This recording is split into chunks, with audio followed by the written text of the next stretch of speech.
अब हम आ चुके हैं कृष्णेश्वर ज्योतिर्लिंग मंदिर के पास में, जो कि भगवान शिव के 12 ज्योतिर्लिंग में से एक है। और अगर नंबरिंग वाइज बात की जाए तो कृष्णेश्वर ज्योतिर्लिंग भगवान शिव के 12वें नंबर के ज्योतिर्लिंग हैं। कृष्णेश्वर ज्योतिर्लिंग मंदिर के अंदर मोबाइल फ़ोन, कैमरा या किसी भी तरह का इलेक्ट्रॉनिक डिवाइस ले जाना अलाउड नहीं होता। साथ ही यहाँ पर अगर आप कोई बैग कैरी कर रहे हैं तो बैग भी अंदर नहीं ले जा सकते। यहाँ बाहर कई सारी ऐसी दुकानें बनी हुई हैं जो कि एक तरह की लॉकर फैसिलिटी प्रोवाइड करती हैं, जहां आप अपना मोबाइल फ़ोन, कैमरा या बैग डिपॉजिट करवा सकते हैं। इनके कुछ स्पेसिफिक चार्ज होते हैं, उन्हें आप यहां पर पे कर दें और फिर आप आराम से मंदिर में दर्शन के लिए जा सकते हैं। कृष्णेश्वर ज्योतिर्लिंग मंदिर में मावे की मिठाई का प्रसाद चढ़ता है, जिसकी आपको कई सारी दुकानें बाहर की ओर नज़र आएंगी। यहाँ पर मिल्क केक और मावे से बनी कई प्रकार की मिठाइयाँ मिलती हैं, जिन्हें आप यहाँ से परचेज़ कर सकते हैं और प्रसाद के रूप में घर ले जा सकते हैं।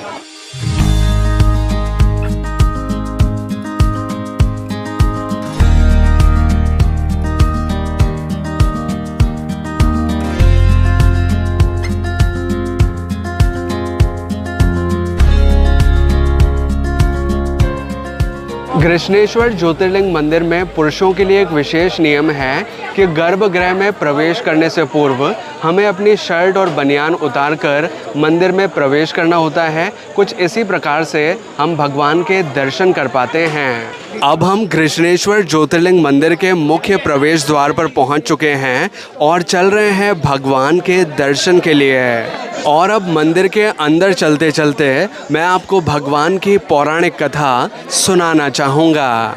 पौराणिक कथा के अनुसार सुधर्मा नामक ब्राह्मण अपनी धर्मपरायण पत्नी सुदेही के साथ यहाँ रहते थे।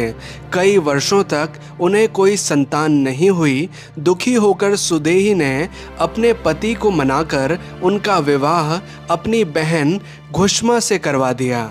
घुष्मा एक बहुत बड़ी शिव भक्त थी। शिव जी की कृपा से उसे एक पुत्र की प्राप्ति हुई और इस वजह से सुदेही अपनी बहन घुष्मा से ईर्ष्या करने लगी। सुदेही ने घुष्मा के सोते हुए पुत्र का वध करके उसका शव समीप के तालाब में फेंक दिया।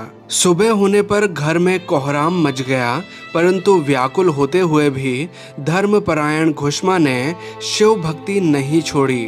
रोजाना की तरह वो तालाब पर गई और 100 शिवलिंग बनाकर उनकी पूजा की। घुष्मा की भक्ति से शिवजी बहुत प्रसन्न हुए और जैसे ही पूजा करके वो घर की ओर मुड़ी, उसे अपना पुत्र खड़ा हुआ मिला। भगवान शिव उसके सामने प्रकट हुए और उसने अपनी बहन सुदेही को क्षमा करने की विनती करी और भगवान शिव से प्रार्थना की कि अगर आप मेरी भक्ति से प्रसन्न हुए हैं तो आप यहीं पर निवास करें। भगवान ने घुष्मा की प्रार्थना को स्वीकार किया और यहीं पर कृष्णेश्वर ज्योतिर्लिंग रूप में स्थापित हुए, जिनके दर्शन करने हम यहाँ आते हैं।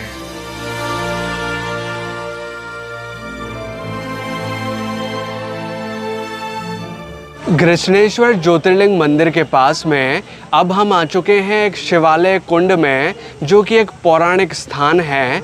एक्चुअल में ये वही स्थान है जिससे कृष्णेश्वर ज्योतिर्लिंग मंदिर की कथा जुड़ी हुई है। ये वही कुंड है जहाँ पर घुष्मा रोज़ाना शिवलिंग बनाकर उनकी पूजा किया करती थी।